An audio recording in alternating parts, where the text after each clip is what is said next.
Hello and welcome to another edition of Journalist Hangout. I am Esther Omokwariola. Today on the show, Governor Ben Ayade dumps PDP, orders the PDP leaders in the state to also join ruling party, and later on the show, NLC suspends mass action in Kaduna as Governor El-Rufai slams governors for not supporting him during a face-off with organized labor. I will be hanging out with Lekon Shote and Asukwo James. Journalist Hangout starts now.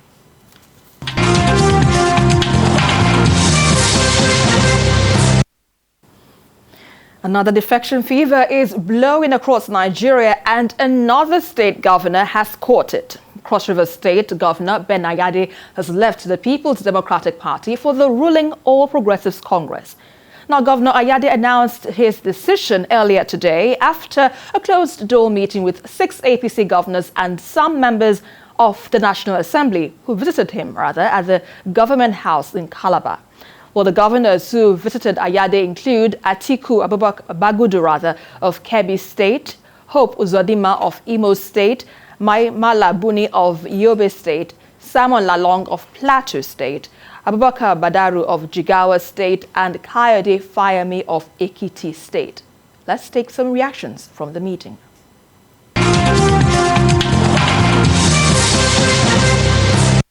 It is obvious that at this point, we need to join hands with him to build a Nigeria that we'll be proud of. We need all governors to recognize that it is not party, it is character, it is integrity, it is honor, it is commitment to the vision of this great nation.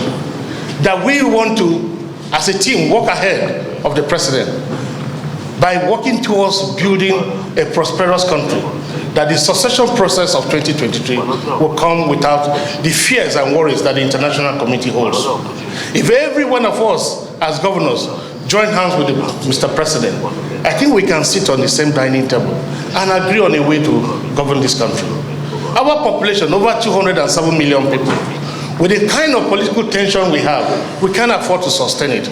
And as a professor, having seen the sincerity and commitment of Mr. President, having seen the progress attained so far, having seen the associated tension occasioned by the increasing social media manipulation to create a level of hysteria, having recognized the challenges of our youths and issues of unemployment and the associated challenges therefrom, it's my responsibility as the leader of the party in Cross River State, as the leader of the people in Cross River State from the political perspective, to do all I can to assist Mr. President succeed. It is in this process and recognizing the role of Cross River State, a state that has been reduced to want in body, in spirit, and in soul, a state whose revenue and resources have been taken, a state whose territorial boundaries have been interfered with. It's my responsibility to resocket Cross River State to the center. I therefore, on behalf of the entire people of Cross River State, to the extent that I believe in the philosophy and idea of peace and unity, that Cross River State is today formally declared as an APC state.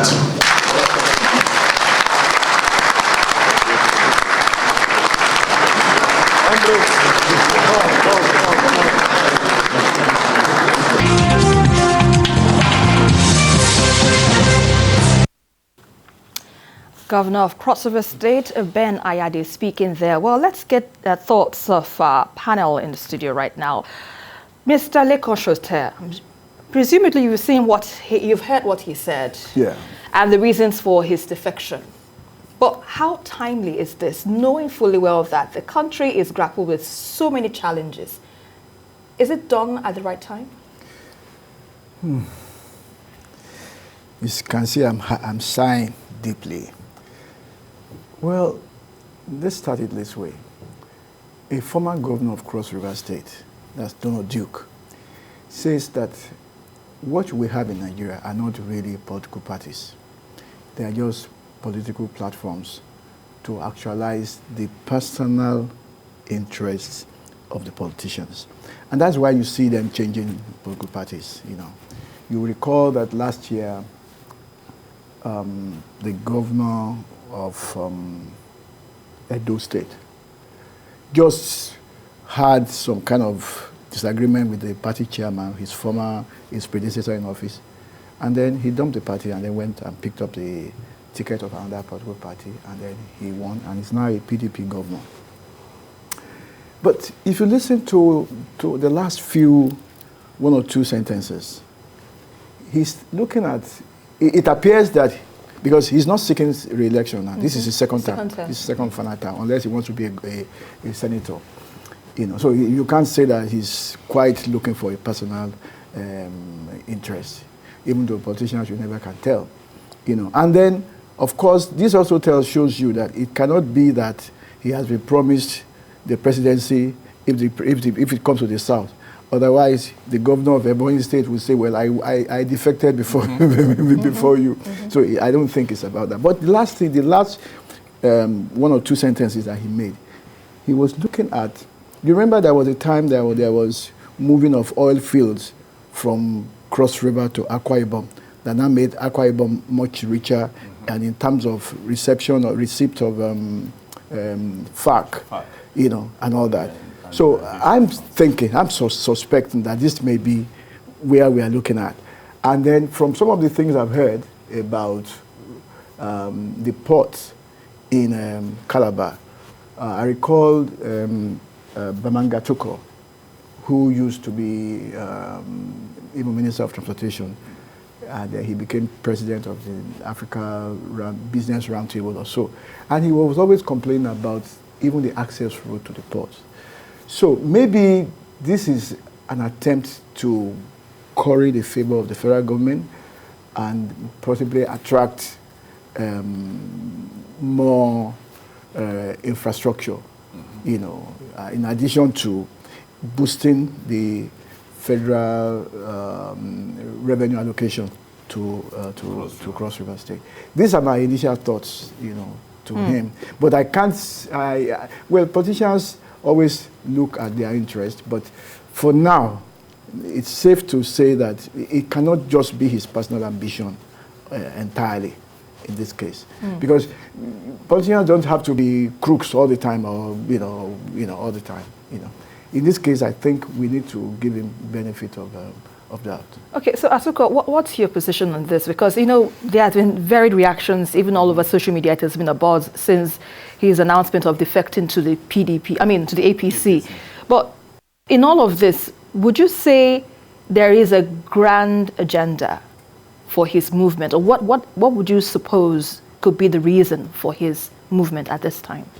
Esther, you would know that Governor Ben Ayade, or Professor, let me use that word, that gave him his title, Professor Ben Ayade has been nursing this ambition. He has been very, very angry with the PDP for quite some time. And if you notice, some months back, he had this altercation with Governor Wike, when even Wike even called him a loyal boy to Abuja, you know, and it was going back and forth. Even him saying that he brings ethics into politics, you know, and he has been very angry. PDP leaders have been trying to see how they can settle the whole matter, but it has not yielded anything at all, you know. And to him, he has not seen anything that he's gaining from the PDP. Rather, to him, it has always been about threats, one person threatening one person and stressing them. And that is his words. One person cannot be threatening and stressing us. And everybody knows who he was referring to. But today, going to the APC is looking at it that, okay, I'm coming to the APC to align with the ruling party for the development of my state. He has so many lofty ideas. I was in Calabar in October, and I saw so many things that were on ground. In fact, I went to some of the places, some of the things that I see on TV. I went to the garment factory. I was there, and though it was shut then because of COVID and all, but I saw it live. I was also in Tinapa, you know. So if the states now have this opportunity of, if you are saying that the government is going to, you know, give him the opportunity to develop or to bring his ideas, because the governor has so many ideas. But if you have ideas and you don't have money to implement those ideas, they are just useless. So he has those ideas, and he wants to bring those ideas to bear. I know that he also has this agricultural plan, which the federal government even supported back then. I know the president was in support of him, bringing rice. Let me tell you, till today, Cross River State, they have this agricultural plan whereby live chicken is being sold as less as 2005, and wow, which the governor actually did that recently. I think it was during this Easter period, they sold it for 2005 to residents. So he has so many ideas in terms of agric. The development plans are all there lined out. But the problem now he has, or will be having, will be trying to bring everybody into the fold of the APC. Because most states in the South are all PDP-dominated states. From 1999 till date, or till some hours ago, it was all PDP, But now how he will be able to go from house to house, door to door, to tell them that we are in APC will be the biggest challenge. Because as we speak today, or as we speak now, some residents are still wondering, are we in APC or are we in PDP? From when he decided to defect, he has some members of his executive council. They are all in bed with him for now. Some might not be happy, some will be happy. The members at some members at the National Assembly are also in bed with him. Don't forget, they also have a minister. The minister was also there, And they have so many people who are happy for now with this decision. But the PDP that is leaving, don't forget that they also have other PDP states. Rivers State is there. Akwa Ibom State that actually took the 76 oil wells from, which is my state. They took the 76 oil wells from them. They still have money. So they want to move their war chest to Cross River by the time the election period will come. So if he's going to look at it from the political perspective, I'm not sure he will be able to fight PDP especially because he's going out of office. Yes, because he's going out of office. Because that state is dominantly PDP. But if he's going to just be about development and he wants to write his name in history books and then be able to curry the favor of the federal government for them to move development into the Cross River State, and then the federal government agrees to that, then it will be good for him. But when you mention his defection is possibly for him to curry favor from the federal government, does it mean now that I can't, or the governors themselves can't develop their state without the federal government's intervention, because they are the state governors of their state? So why do they need to depend on the federal government? Let me attempt to assist here. Look at electrification, for example. You will see, I recall there was a time about a month ago that Babajide went to that axis, and he was reporting about a rural electrification scheme in that state. That's a federal government thing that allows them to have electricity which is not quite linked to the national grid. That was like a concession, if you like. Do you understand? And the minister for electricity was even there, or the minister of state was there, if I recall that report very well. You and I know, for example, that if a state general, according to the way we run Nigeria, if a state generates electricity up to a point, you are supposed to upload to the national grid. Now, maybe conversations will now start. Now, look, federal government, you can't do all these things by yourself. Come and see what is happening in my state. Let me take you to Obudu Cattle Ranch. Let me take you around the state and see. You recall during the lockdown, Cross River State was manufacturing nose masks. Yes. And I saw the pictures and I'm like, this man is thinking ahead. Even then, do you understand? When they had the nose mask thing, they didn't even have one case then. At that time. At that time. And I remember he was talking, he was saying, like, we are looking forward, we are looking beyond today. Anything can happen, but we are prepared and we can make money out of this. And I can assure you saw what the Obasanjo government did when the Governor Tinubu was establishing the IPP in Lagos State, how they pretty much cut through the whole thing. Exactly. The federal government can destroy whatever they are doing by one policy or negligence or whatever. And I think it's a way of trying to just, please, let's do what we need to do, even though I have two years more to go. But let's see what we can do. And I'm hoping that, because he will now become the leader of APC in that state, I'm hoping that whatever he can do to rally, if he can get, his commissioners will likely follow him. At least, if they will at least allow him to do his 2 years, if they are even going to go back. Don't forget also that actually it was the courts that re-awarded Bayelsa State to PDP. If you remember, just one day before the swearing in. So it's not as if APC will not have any, whatever little stronghold, even in the South-South. As people thought there was no APC in the Southeast. Eventually, they won election, even though again by court something, that's Imo State, and then a sitting governor decided, that's Umahi, decided that he's going to be joining APC. So it tells you that something, and there is conversation going on in the Southeast and the South-South.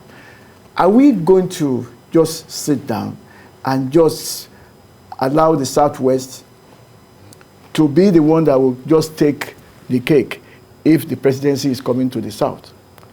You need to factor that also into the argument. He may not have said so, but you need to factor that, because accusations have come out that, oh, it is the Southwest that has collaborated with the North to form the federal government.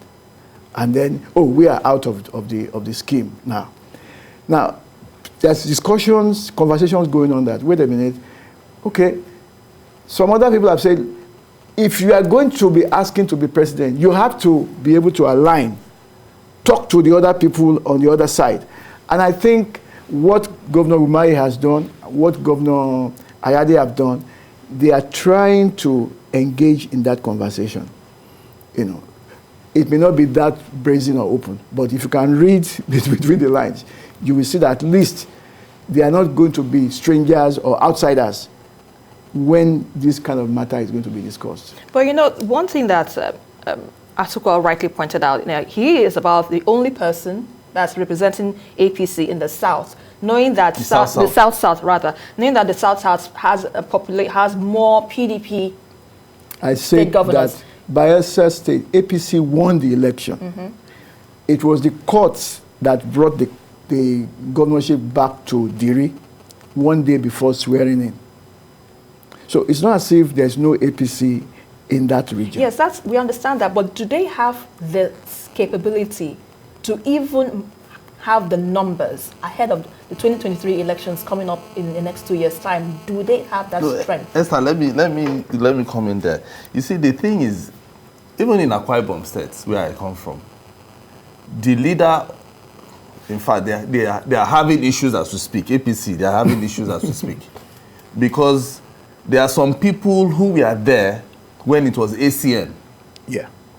And then the then Senator Akpabio, actually defected to APC. APC, yeah. And then there was a tussle if he was going to be the leader of the APC then. Even he and the governor are not... No, because the governor is in PDP. That's he right. was in APC. APC now, yeah. You know. So there was a serious problem even in Akwa Ibom, because there were some core members of the ACN who now moved into APC. They were seeing him as not being their leader. Even up to today, they are having that problem, because originally the highest ranking officer at the federal level is supposed to be the leader of the party in that state. But they are having problems. He is having problems with so many other leaders in the state as we speak. So now, if Ayade is going to just be the leader of that party in Cross River State, it means that the highest ranking person, who happens to maybe be him or the minister, because they have a minister, Jedi Agba, is also a minister there. That's right. So if both of them agree to work together, then he's home and dry. All right, that's a fine place to hold your thought. We need to take a call from Akure. Edward, please go ahead with your contribution. Good afternoon, everybody there. Good afternoon. Good afternoon. Especially Asuko. Good afternoon. Okay, my contribution is this. About the Ayade. What can a governor do that needs party to move from one party to the other before he does it? What is there is that Cross River is for PDP.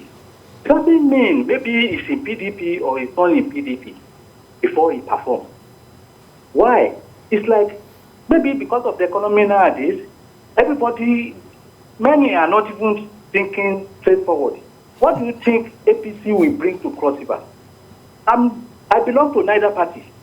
But I think it would have been better if one just allow peace. Because for him to move to another party now, and I don't want it to be like what happened in Akwa Ibom when the minister wanted to force himself to be a senator.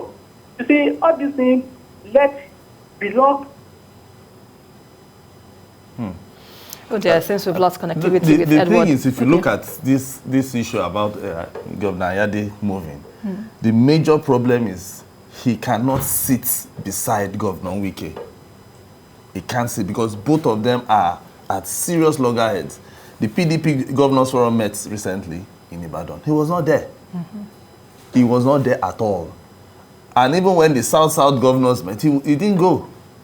So he doesn't want to see Wike. He doesn't want to sit with him whereby both of them will. He's not that kind of person. Governor Ayade is not that kind of person. If he doesn't like something, he doesn't like it. But should that mean he wouldn't be a part of the South-South Governors Forum because of one man? For now, before the South-South governors will even meet again, they will have to find a way to even pacify him to even go to that meeting. But you know, in the he might be in bed with what is happening, as in terms of their decisions, their resolution. Okay, he might even send his deputy to go. But the thing is, he's not happy how the PDP treated him. And that is the major thing. Then now he has seen an opportunity, another party, the ruling party, who have even opened the doors for him to come, and they have told him, guy, this is what we are going to do for you. We'll do this, we'll do this, we'll do this for you. They might have given him so many things. Ayade, like I told you, he has so many ideas. Forget about that time that he brought out a humongous budget of only politic, whatever that he called it, back then.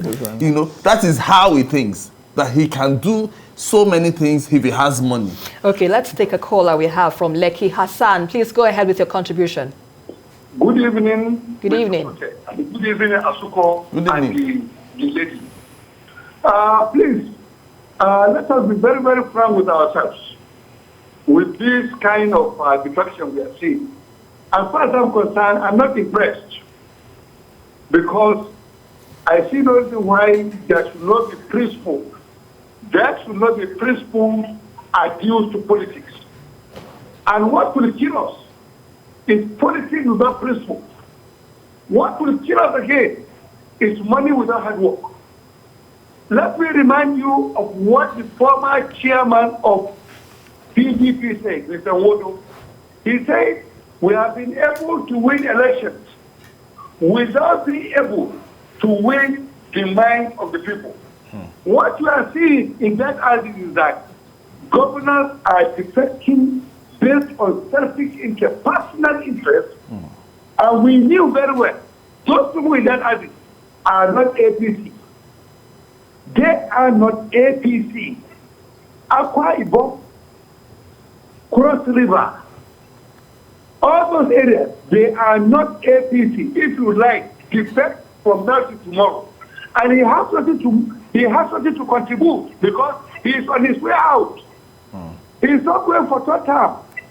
A lot of people have a big question mark with EFCC. And the only way to go to some land is to go to a party. But they pretend. Calabar is already a developed area. For all information, okay.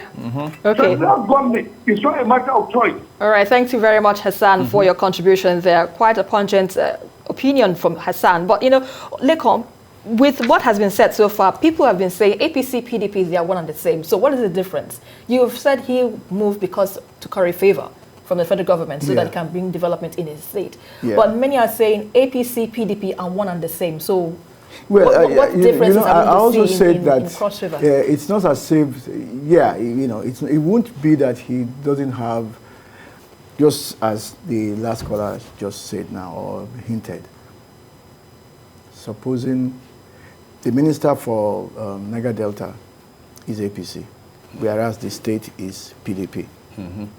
So by the time his term as governor runs out, for example, and then they are looking for a minister, and then he is a member of APC, it becomes easy to pick him up and say, you be the minister, or something like that. So it can't be that totally. I think it was J.S. Tucker who said politics. He said he was in politics for service and for gain. I imagine that if you are a minister, it looks like you are serving the country. But when they pay you your salary at the end of the month, you will take it. You're not going to say, oh, I'm patriotic, I won't take my salaries, I won't take the perks of office and all that. But we also need to also be clear about issues. My understanding is that this man, if you listen to the last things he was saying, and some of the things we have seen, the way it goes is that if you have your man, if you have alignment with this, center. Yes, if they will not help you, they will not disturb you. Do you understand? If they will not help you, at least they will not disturb you. But more importantly, and I think Mr. Hassan should understand this, that the revenue that is lost to Akwa Ibom, it is not concluded in the mines of Cross River. If there is any way to rearrange to get this, what do you call it, boundaries commission, if there's a way, these are issues that but that's what the Supreme Court has even. It was the Supreme Court that actually gave us. Let me use that. I understand that. I understand. But so those are some of the things that you have to remember that because when you think, if he becomes a minister, that is really not a big win, really. All right, let's quickly go on a very short break. We'll be back in just a moment. Stay with us.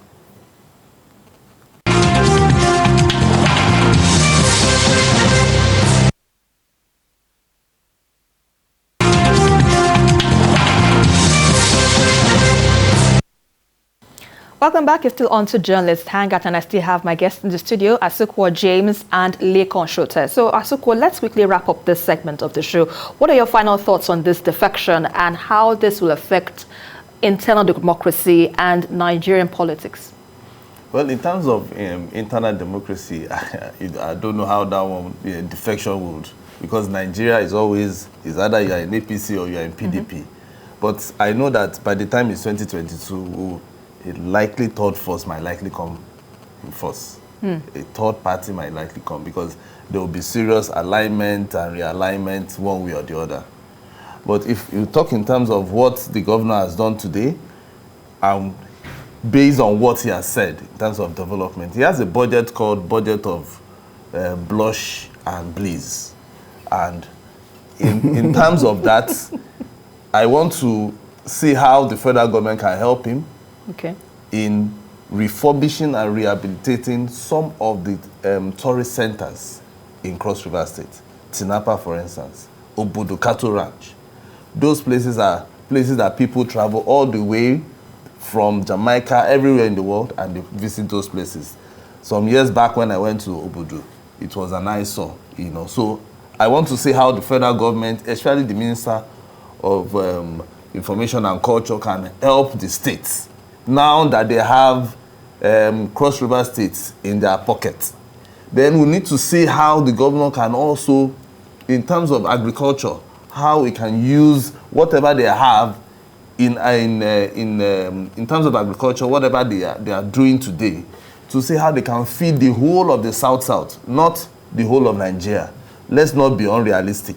The whole of the South-South. Because there are some South-South states that are ravaged by oil pollution. So there's no point saying they want to go into agric, except they want to bring another style of agriculture into it. But for now, Cross River State seems to be the only state in the South-South, apart from maybe Delta and maybe Edo State. Cross River State has the capacity to feed the whole of South-South if they key into it properly. So it's a win-win situation, but it will be very difficult. Another difficulty the governor might likely have, which I feel that he has started, is to convince the people that now this state is APC. He has told his ESCO members, he has told the local government chairman, everybody to start going for sensitization and embarking on serious talking and talking and talking. But you know, in our side, if you talk and talk and talk and you do not bring drink on the table, it's a very big problem. Okay. I understand we have a caller. Please go ahead with your contribution. Sunday, please go ahead. Good evening, ma. Good evening. Good evening to the journalist Hangout. Good evening. A quick one. I want to contribute to this of Cross River State. The truth is that Cross River State belongs to PDP. This what Ben Ayade just did now. It just the same thing as what the Minister of Niger Delta did. So I think there is no way PDP, APC can collect this Cross River State from PDP. So my honest conviction is that Cross River State still remains PDP. Okay, thank you very much, Sunday, for your contribution there. Definitely, people have this belief that Cross River is a PDP state. But, you know, Leko, what's your position in all of this? I'm even sure that the people that are calling over are not even politicians. But I just want to introduce a perspective. If you look at the Southwest, for example, many times when they call the greater number of states go to one political party, at least one state will remain. We can see that, and it used to sound as if, just as they are saying, that the South-South and the South-East are almost monolithic, they are PDP, until Oshiomhole came and broke that. Exactly. You know, and then after Oshiomhole, they lost it out, and then all of a sudden, yes, you know. So another one in South-South is now emerging. Just as I said earlier on, Bayelsa State, APC won. It was the courts that awarded that governorship to PDP. Okay. Then you look at Southeast. What's his name? The former governor, Okorocha, yeah. APC, you know. And then he was his candidate was defeated by a PDP. The courts came and awarded it to APC. But what and then of course Umahi on his own voluntarily went. What I'm trying to say is don't forget Anambra is even APGA. See, I mean, look at Southeast. 5 states. 5 states. One is APGA. 2 now opposition, APC, and then 2 are PDP. So you imagine what will happen when the Governors Forum is the South Governors Forum is meeting. You know, but it just tells you something that maybe one, you have noted that all the political parties are just different sides of the same coin. One, and then 2, but also that at least there is possibility of having different perspectives. Really? Just as it happened, I mean, last week when the Southern Governors Forum spoke and gave us those, what you call the Asaba Declaration. There is PDP governors there. There are APC governors there. There is APGA governors there. You know. And then we also know some, what we call them, half-child political parties. I'm sure you know what I'm talking about. Please clearly state. Okay. You know, but they came with one resolution. And when some people were fighting back about the resolution, they were getting people from APC, from PDP, who were answering and said, no, we thought this thing through. So I think, overall, I think it's good that we are having diversity of opinion in the South-South, even in the Southeast, as the Southwest had always done. I think it's good. I think it's good for our politics, even though we all acknowledge that all the political parties are the same. Because that's the issue here. I mean, they say if we're having PDP and APC, what's the difference?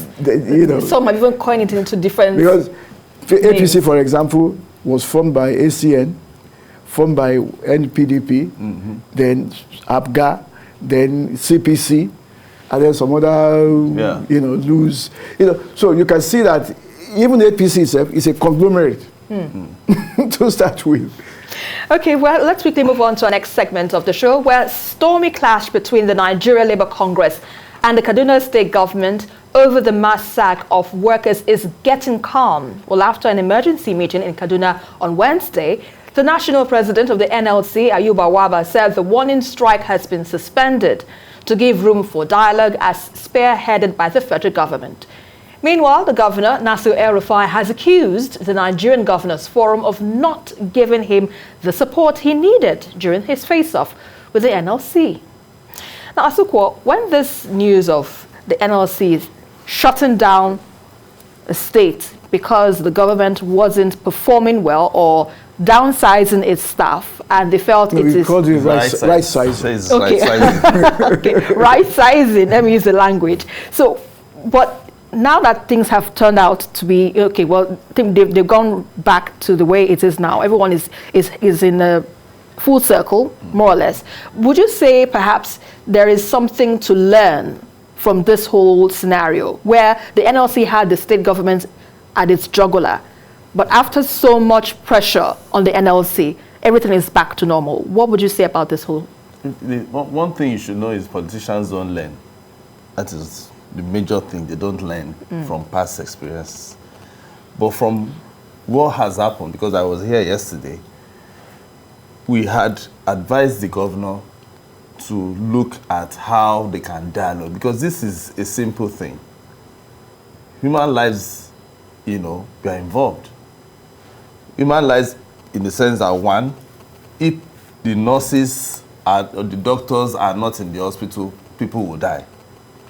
Then two, if you sack anybody unjustly, because the thing is, we are not saying he should not sack, but you must follow due process.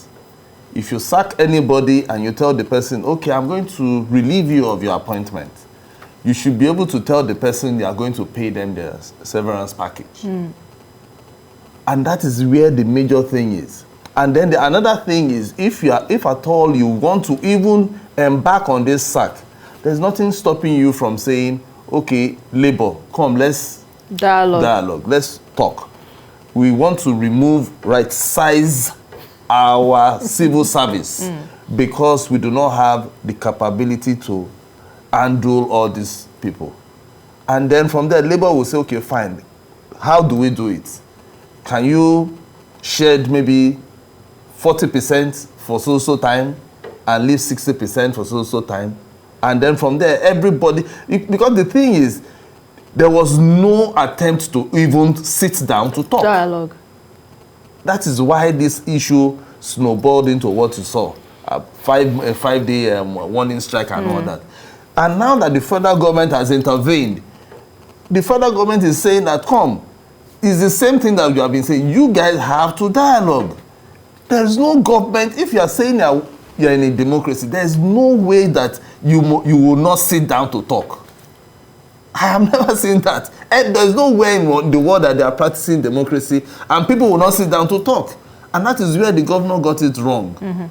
Now that he's saying that his colleagues left him for him to suffer and for him to be the only one bearing the brunt, other governors will always, most times, not that other governors are not owing salaries, not that they are not owing pension, not that they are not even paying the minimum wage. Most of them are not paying minimum wage. Most of them are not owing pension arrears. And some of them are even owing salaries. But they sit down with NLC to discuss. So if he's accusing his colleagues of leaving him, his colleagues they will just allow him talk. But they will tell him, but you would have sat down with these people to talk so that this thing would, because the thing is, everybody cannot be angry at the same time. Right. One person will have to temper down so that you will listen to the other person, and then from there will be solution. And that is the major problem, because hospitals were not opened. People who you sack will go hungry. And then don't forget the state, like we said yesterday, the state is still bedeviled by insecurity. 8 people were killed yesterday. You know, so the governor did not even need that problem at all. It's something that maybe his deputy would have handled, go for the meetings, dialogue, then get back to him, and then he will agree. Because it was just a simple matter.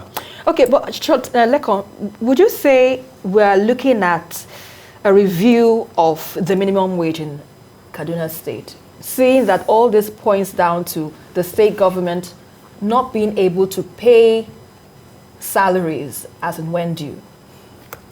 Well, Kaduna State is one of the states that decided to pay the minimum wage. And I think its wage bill is about 4.5 or 4.6 billion. And by the time you now add up his IGR as well as whatever he gets from FAC, and then you deduct what is paid, he probably has about $150 million at the, I mean 150 million naira or 200 million naira at the end of the day. What is he going to do with that? There's no capital project, you know. And I want to take you back to the Oronsaye panel that recommended that the reduction of cost of governance. Yeah, that need to reduce cost of governance. You know, I think where I fault that Oronsaye panel is that it also did not look at or did not counsel states and say, listen, why don't you look at ways that you can increase your IGR? It's not enough to say downsize or right size or merge or yes, you know, and all that. It's not enough to say that, but you also need to look at the other side. Kaduna State is about 3.3%. The economy of Kaduna State is about 3.3% of Nigeria's GDP. You know, that's not fantastic, you know, if you ask me. And essentially, it's an agrarian, it's an agric economy. 30% to 35% of the economy is agriculture. If you ask me, what is the remaining 65? Civil servants. Civil service. I don't really know, because if you talk about industries now, industries that are pretty much collapsing and all that. So I don't even know what to say about the remaining percentage now because of what we are facing. Now, and don't forget, about 2 months ago, the governor of Edo State was saying that the federal government printed money. That means that even what is going to be that informs the governor's action, that even what is coming from FAC is going to even go further down, much further. So, and I think he got into a desperate situation that, what do I do? How am I going to get out of this? To show you that he was rattled. That was why he was very annoyed with his colleagues. But what could his colleagues have done? Situation? You know, but I want us to look at this thing that I have seen in some other countries. Why we have never adopted it is what I don't understand. People are paid per hour in some countries. One of the advantages of that is something that is called furlough. F-U-R-L-O-U-G-H. What it means is that there are 3 of us here now. I'm entitled to 40 hours a week, 40 hours, 40 hours. That's 120. And then let us say it's $1 or one naira. That means my company is going to spend 120 naira on our salaries for this week. Now, the company can then say, we want to bring somebody else in. We are going to give you 35 hours, me 35 hours. The remaining 15 hours will be given to the other person. The same salary, the same amount of money, the same budget will service 4 people. Do you get what I'm saying? You know, I think we need to begin to look at that. That's one. And then 2, if you look at the take home and the benefits of the political office holders, you are going to scream. Why? How many political office holders do you need to have? What are they doing? You already have civil servants who are paid to do this job. Then you can bring political public officers. There's deputy to the deputy of the deputy of the deputy. There's so many people down the line just collecting money for doing nothing. So we need to talk to ourselves. And then there's this excessive security vote, because these are some of the things we need to look at. And I think the governor should also address that. The labor union should have been telling him that, excuse me, sir, how much is your security vote? What are you even using it for? Listen, why do you need to have a separate security vote? You have all the security services already being paid for by government. Army, police, DSS, whatever, civil defense, everybody is already being paid for. So what is that? Security. I understand a governor is going home with about 1.5 billion naira every month. To do what? Whereas they also have security trust fund again. So what is going on? So these are the issues that the WABA and its people should be interrogating, and not let the governor just keep quiet and he's sacking people. Well, I guess he thinks he has a point, especially when he cannot guarantee that he can continue to pay them. But he has also offended some people. You recall how many years ago, about 2 or 3 years ago, when he sacked 22,000 people. Yeah. Just teachers. That got their goats. They have not forgiven him. Because he did the exam for them. Yeah, he did something to achieve something. I mean, you and I know how these things work. You know, he wanted to do something. You recall the people, even though he then eventually even hired better teachers and so on. You know, we need to give that one to him. So these are some of the areas that we need to interrogate. Can we begin to, in this country, the minister, thank God that the minister for labor has maybe these are some of the things that I raised earlier about this follow. People should be paid per hour now, such that, you know, at least at a particular level, maybe you start few when you become so many years in office, or at a particular level, but some other levels, we can put you on follow. Payment. Yes, you pay, and it's no big deal. I think it's working. And if they put you on 35 hours or 30 hours, you're not going to complain. You may grumble, but you can't say you are going, because it's already in the fine print of your employment. You know, so those are some of the things that I think we need to look at. All right, we have a caller from Ikorodu, Lagos, here, Nigeria. Please go ahead with your contribution, Lawali. Hello, good evening. Good evening. Go ahead with your contribution. Yeah, Lawali from Ikorodu. Absolutely, we got that. Yeah, it is not only the security vote that should be moderated.